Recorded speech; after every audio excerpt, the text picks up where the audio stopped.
Hello everyone, myself MS Bahodemma, Assistant Professor from AADS Department.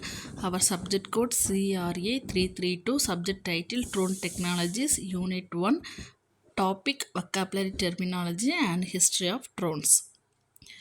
First one, Vocabulary Terminology. The contents are general terms, components, then flight terms, technical terms, regulatory and operational terms, then industry specific terms. First, we go to discuss about general terms. General terms: drone, UAV, then UAS, RPAS. RPAS in the sense remotely piloted aircraft system. Then the components are airframe, propeller, motor, ESC, that is electronic speed controller, then flight controller, gimbal, then FPV, that is first person view, transmitter, receiver, and battery. And the third term is flight term. The flight term content are hovering, loitering, waypoint, return to home, then fail safe, altitude hold, then headless mode. Fourth one is technical terms, that is gyroscope, accelerometer, then telemetry or SSI, that is received signal strength indicator, then latency. Then regulatory and operational terms. The terms are line of sight, that is LOS, and beyond visual line of sight, that is BVLOS. Then no fly zone, then airworthiness, then payload.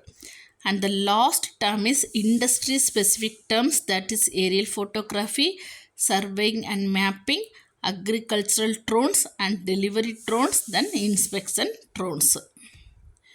Then history of drones. In 1990s, the US DoD have a contract to AAI Corporation along with Israeli company Malat.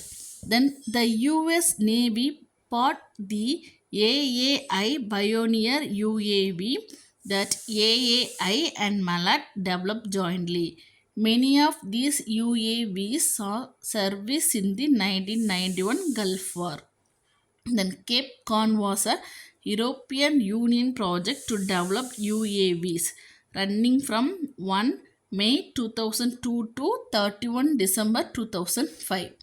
As of 2012, the USAF employed 7,494 UAVs, almost 1 in 3 USAF aircraft. The Central Intelligence Agency also operated UAVs.